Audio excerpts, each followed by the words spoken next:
இதை ஆழ்ந்து புரிந்து கொள்ளுங்கள். அதாவது பயங்கள் உருவாகும் பொழுது உங்க சுவாசம் இயற்கையாகவே என்ன மந்திரத்தை ஜெபிக்கிறதுன்றதை ஆழ்ந்து பாருங்க. நீங்க கேட்கலாம், என்ன சாமி சொல்லிட்டு இருக்கீங்க, பயம் வரும்போது எங்க இருக்குன்னு எனக்கே தெரியாது, பதறி அடிச்சுட்டு காணாம போயிடுறேன், என்ன பண்றேன் எனக்கே தெரியாது, அந்த நேரத்தில் உட்காந்து சுவாசம் பண்ணு, பிராணாயாமம் பண்ணு, அஜபாஜபம் பண்ணு, ஆரம்பியுங்கள். சிறு சிறு பயங்கள் வரும் பொழுது இதை செய்ய துவங்குங்கள். ஆரம்பித்தீர்களானால் ஓரிரு முறை அனுபவப்பட்டுட்டீங்கனாலே போதும். ஆஹா, இவ்வளவு நாள் உற்சாகத்தை தாண்டா பயம்னு தப்பா பிராண்ட் பண்ணி வச்சு நான் விளையாடிட்டு இருந்திருக்கேன் அப்படின்ற புரிதல் உங்களுக்குள் மலர்ந்தால் போதும். அந்த ஸ்ரத்தை வந்து விட்டால் போதும். அதுக்கப்புறம் எதை வேணா ஹேண்டில் பண்ணிடுவீங்கயா. நம்ம உபனிஷத்துல ஒரு அருமையான ஒரு கதை, கடோபனிஷத் படிச்சிருந்தீங்கன்னா புரியும், படிக்கலன்னா தயவு செஞ்சு கொஞ்சம் டைம் எடுத்து, நீங்க புக்கெல்லாம் வாங்குறதுக்கு டைம் இல்லைனாலும் கவலைப்படாதீங்க, ஏஐல போய் படிங்க. ஆஸ் நித்யானந்தாவில் உபனிஷத் மாடல் இருக்கு. சும்மா 5 நிமிஷத்துல நீங்க சொல்லுங்க ஏஐ கிட்ட, அப்பா எனக்கு ரொம்பலாம் டைம் இல்லை, இந்த சாமியார் சொல்லிட்டாரு, சரி போனா போகுது, 10 லைன்ல கடோபனிஷத் பத்தி சொல்லு அப்படின்னு கேளுங்க. இந்த கதையை அழகா சொல்லிடும். இல்ல எனக்கு 10 நிமிஷம் அளவு டைம் இல்லை, 10 லைன்ல சொல்லுன்னு கேட்டாலும் சொல்லிடும். நச்சிகேதன் ஒரு குழந்தை யமனை காண செல்கிறது.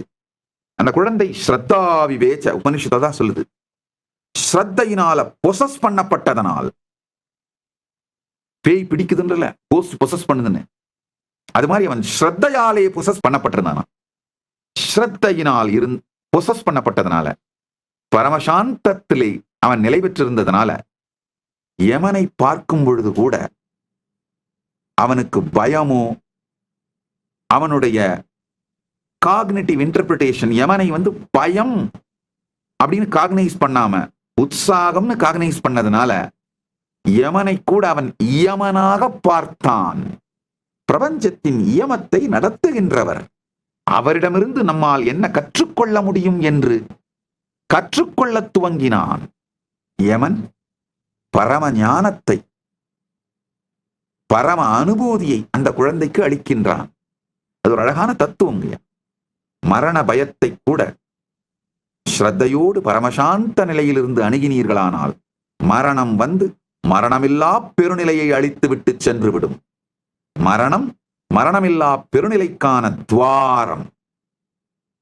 ஒரே ஒரு சின்ன மாற்றம் தான், உங்களுடைய காக்னிட்டிவ் இன்டர்பிரிட்டேஷன் மாறணும், அவ்வளவுதாங்க. இப்ப வாழ்க்கையில் இருக்க சின்ன சின்ன பயங்கள்ல இருந்து ஆரம்பிச்சீங்கன்னா மெதுமெதுவா மரண பயம் வரைக்கும் அத்துணையுமே நம்மால ரொம்ப அழகா காக்னிட்டிவ் மிஸ்இன்டர்பிரிட்டேஷனான பயம்ன்ற இன்டர்பிரிட்டேஷன் கொடுக்காம பார்த்து விட முடியும். பயத்தால் உங்களை பயமுறுத்த முடியவில்லை என்றால் யாவானாலும் உங்களை ஏதும் செய்ய முடியாது.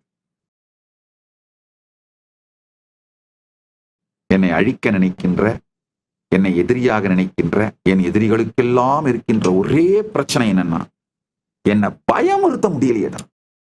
ஆக்சுவலா நான் ஒரு பயந்த மாதிரி நடிச்சேன்னா கூட போதும், அவங்களுக்கு ஒரு திருப்தி வந்துடும். பயத்தை எனக்கு காட்ட முடியலையேன்ற அந்த கடுங்கோபம் தான் அவர்களுடைய தாக்குதலை அதிகமாக்கிட்டே போறாங்க. அது எப்படா ஒருத்தன் பயம் இல்லாம இருக்க முடியும்? நானா எங்க குலடே, நான் ஒரு கோயில் பரதேசி, என்னையெல்லாம் எங்கடா பயமுறுத்த முடியும், போங்கடா போங்கடா அப்படின்ட்டு உட்காந்துட்டு இருக்கேன். நான் ஒரு கோயில் பண்டாரம்.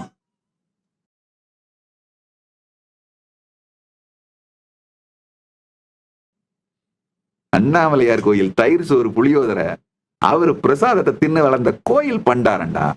எங்க மசில் மெமரியில எல்லாம் பயோ மெமரியிலயோ காக்னிட்டிவ் இன்டர்பிரிட்டேஷன்ல பயம் எல்லாம் வராதுரா. பொங்கப்பா பொங்கப்பா, அடுத்த வீடு பாருங்கப்பா, வேற யாராவது இருந்தா போய் அவங்கள போய் பாருங்கப்பா, பயமுறுத்துறதுக்கு வேற யாராவது போய் பாருங்கப்பா. மத்தவங்களை பயமுறுத்தி பயமுறுத்தி வாழறவங்களுக்கு அது ஒரு அடிக்ஷன் மாதிரிங்கயா. யாரு நம்மளை பார்த்தாலும் பயப்படணும், இல்லைன்னா அது எப்படி நீ பயப்படாம இருக்கலாம்? போயா போயா, நான் கோயில் பண்டார, நான் கோயில் பரதேசியா, என்னெல்லாம் பயமுறுத்த முடியாதுயா.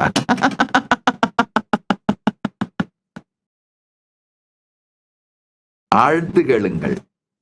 ஜஸ்ட் உங்களுக்குள்ள பயங்கள் பொங்கும் பொழுது பிசியலாஜிக்கலா உடம்புக்குள்ள என்ன நடக்குதுன்னு பார்த்து, உங்க காக்னிஷன் அதை பயம்னு பிராண்ட் பண்ணாம அப்படியே பார்த்து அந்த நேரத்துல உங்களுடைய சுவாசம் இயற்கையாக என்ன மந்திர, என்ன சப்தத்தை, என்ன பீஜத்தை, என்ன சிலபல கிரியேட் பண்ணுதுன்னு பாருங்க. என்ன பீஜத்தை உருவாக்குகிறதுன்னு பாருங்க.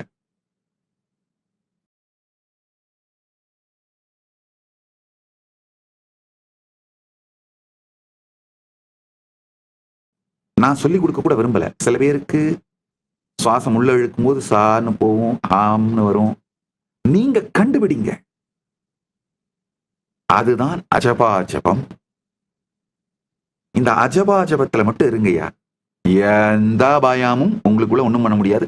பயம்ன்ற காகனேஷனே இருக்காதுங்கய்யா. அப்ப என்ன ஆகுனா, ரியாலிட்டிக்கு என்ன, இப்ப பாம்பு வந்தா என்ன பண்ணி கரெக்டா ஒதுங்குவீங்க. ஆனா வாழ்க்கை முழுக்க பாம்பையே நினைச்சு நடுங்கிட்டு இருக்க மாட்டீங்க. நிஜத்திலே எதை செய்ய வேண்டுமோ அதை ரொம்ப அழகா ஸ்மூத்தா பதட்டமெல்லாம் இல்லாம மெதுவா சரியா பண்ணுவீங்க. ஆனா எந்த காலகட்டத்திலையும் உங்களை பயம் டேக் ஓவர் பண்ணிட முடியாது. உங்களை தன்னிலை பிழற வைக்க முடியாது. தன்னிலை தாழாமையும் தாழ்ந்தக்கால் உயிர் வாழாமையும் மானம் எனப்படும்னு வள்ளுவர் சொல்றாரு பாருங்க. அதுக்கு உண்மையான பொருள் இதான், புரிஞ்சுக்கோங்க. தன்னிலை பிழறாமை, பிழன்ற கால் நீங்க ஆக்சுவலா வாழல. பிழன்ற உடனே நீங்க வாழல, வேற யாரோ தான் வாழ்ந்துட்டு இருக்காங்க உங்க மூலமா. நீங்க என்ன பண்றீங்க உங்களுக்கே தெரியாம பண்ணிட்டு இருக்கீங்க. தன்னிலை பிழன்றால் எப்போ உங்களுடைய பிரெயின்ல மெக்டலா ஹைஜாக் நடந்து உங்களுடைய ப்ரீ ஃப்ரண்டல் கார்டெக்ஸ் ஷட் ஆயிடுதோ, ஆஃப் ஆயிடுதோ, அப்பவே நீங்க தன்னிலை பிழன்றீங்க.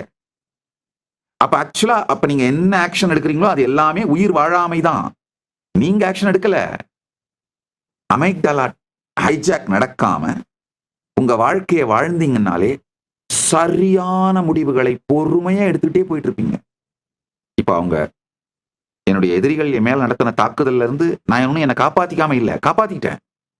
கரெக்டா சரியான முடிவு எடுத்தேன். ஆனா ஒரு வினாடி கூட பயத்தால் ஆட்கொள்ளப்படவில்லை. அதனாலதான் சரியான முடிவுகளை பொறுமையா பரமசாந்தத்திலிருந்து எடுக்க முடியுது.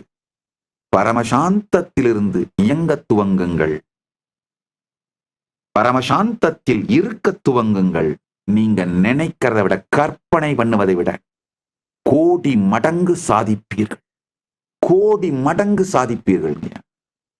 சூழ்நிலை, நபர்கள், சமூகம், இந்த எல்லாவற்றை பற்றியும் ஆழமான தெளிந்த சுத்த புத்தியினால் அறிந்து கொள்ளப்படுகின்ற இந்த சர்வஞத்துவம், பேரறிவு உங்களுக்குள்ள ஒளிர்ந்துகிட்டே இருக்குங்க.